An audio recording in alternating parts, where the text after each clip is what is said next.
Hello， 大家好，今天是我的第9个视频。常看我视频的朋友，一看封面就会知道，黑白封面的视频属于回忆片。今天要回忆的内容是2001年我在中国的大学生活。我是2001年参加高考的，当年高考英语满分是150分，我只考了80分。虽然英语不及格，但是我的其他学科丢分很少。总分在当年吉林省参加考试的人当中排名2000名左右，考到了还算不错的大学——东北大学。在新浪网上查了一下2001年的大学排名，东北大学排在前30名左右。现在的排名没有当时靠前了，但是在2001年的时候，还是一所非常好的大学。2001年的录取通知书就是一张小纸条，长成这个样子，低调且朴实无华。当时我报了一个材料成型与控制工程的专业，专业的名称里有材料也有控制，感觉应该是一个高大上的专业，而实际上材料指的是钢铁，控制指的是用机器压。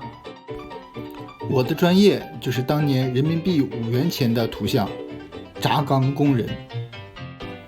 之后我就拿着录取通知书离开家去学校了。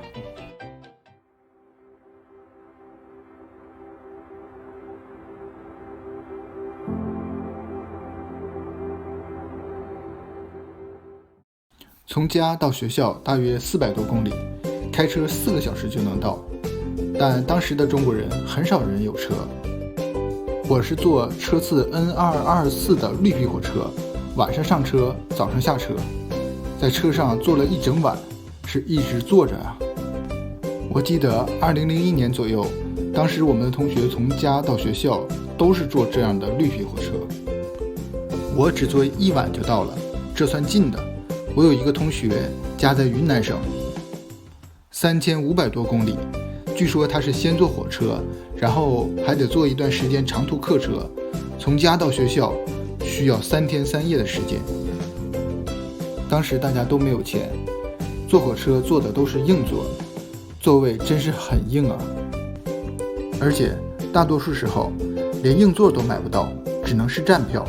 我家到学校就10几个小时还能接受，连着站3天3夜的都得在出发之前好好锻炼一下身体。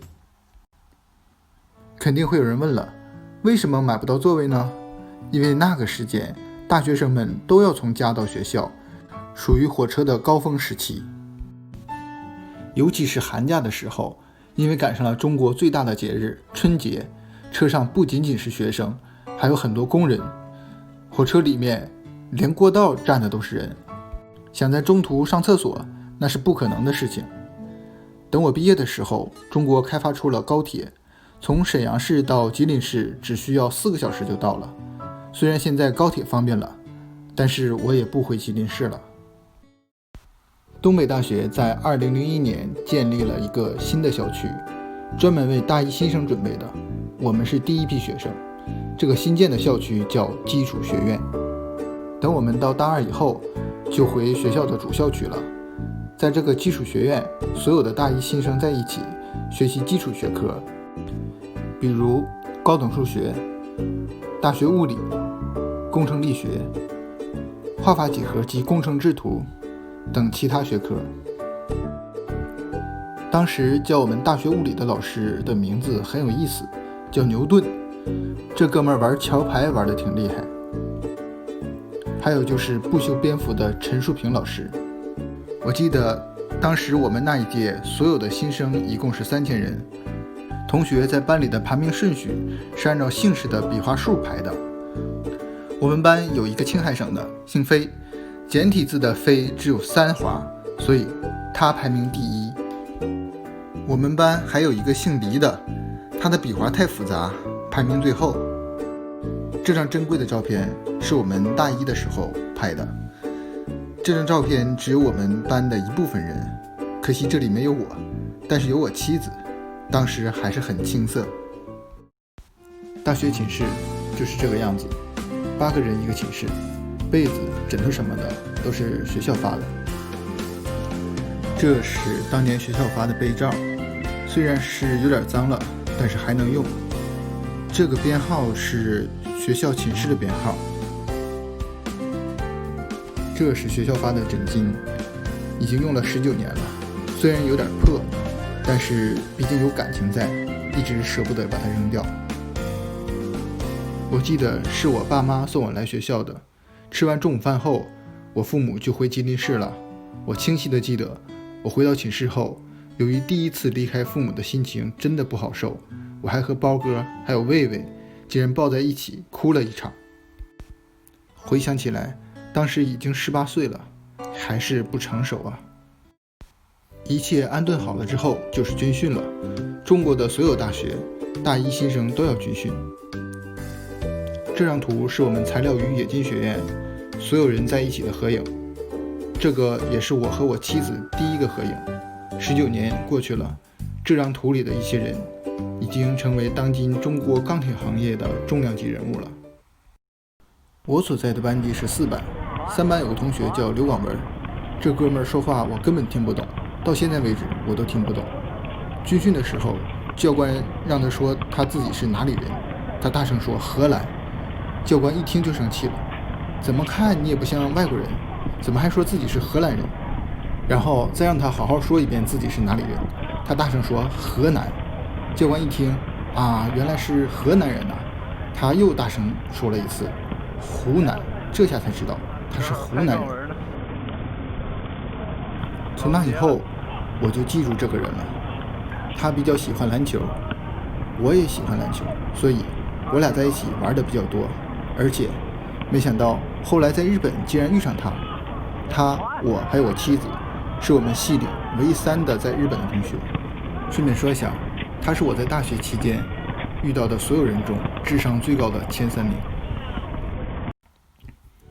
当时军训的日子虽然每天很累，但是也挺有意思的。当时还不是我妻子的周同学，每天晚上领我们唱歌，直到现在他还很喜欢唱歌，他最喜欢王菲的歌。军训的时候每天去食堂打饭，每次都是打8两米饭，回想起来那个时候是真能吃啊。在军训结束的时候需要走正步，走正步的话需要正方形的队伍，因为是正方形，所以不需要所有人都上场，教官会找那些走得好的人去参加，不参加的人就在边上休息。我呢走得比较好，就被选中参加了。我意识到走正步太累，还是休息比较适合我，但是我不走的话，队伍里就缺了一个人，肯定会被发现的。于是我就咨询了一下我旁边没被选中的许同学，想把这个走正步的光荣任务转交给他。他果然是想参加走正步。接下来的日子里，我天天在寝室里睡觉，他就去太阳底下天天练习走正步。后来他也感觉到累了，想和我换回来，但是那个时候我认为教官已经记住了他的样子，换回来的话会被发现，就拒绝了。结果我就是一直歇到了军训结束。军训结束后，全学校来了一次统一考试，只考数学和英语，选出来一些人直接保送到博士。这些人的班级叫尖子班。由于我英语不好，没被选上是必然的，被选上的人一般都是非常优秀的人，山东省和河北省的人比较多，因为他们的高考分数本来就比我们高很多。我们寝室8个人中有1位被选中了，他就是山东省的，现在他已经博士毕业了，留在我们学校，成为了一位人类灵魂的工程师。尖子班考完之后，院里的教授们给我们开了一个会，说明了一下我们的专业是干什么的。我们都是从全国各地来的，也让我们大家互相认识认识。这个会我就记住了2件事情。第一，我们的专业毕业以后干的是轧钢工作。第二，教授们说我们的专业是夕阳专业。这也在我心中埋下了想转其他行业的种子，但是教授们没说我们这个专业对应的是国企，铁饭碗。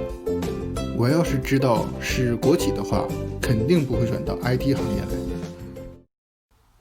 开学之后没多久，就听说张学良去世了。他是我们学校的老校长，我记得学校还组织给他开了一场追悼会，不知道他算是历史英雄还是千古罪人。2008年的时候，在我妻子硕士毕业之前，马上就要离开沈阳了。当时觉得再回沈阳的可能也是遥遥无期了，所以我们再次回到大一时期的基础学院，回忆一下当初的青春岁月。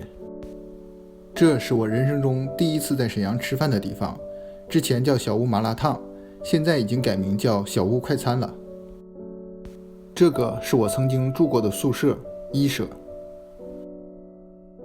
这个是我妻子曾经住过的宿舍六舍，这个是当年学习线性代数和大学物理的地方，这个是我以前常常打篮球的地方，在图书馆西侧。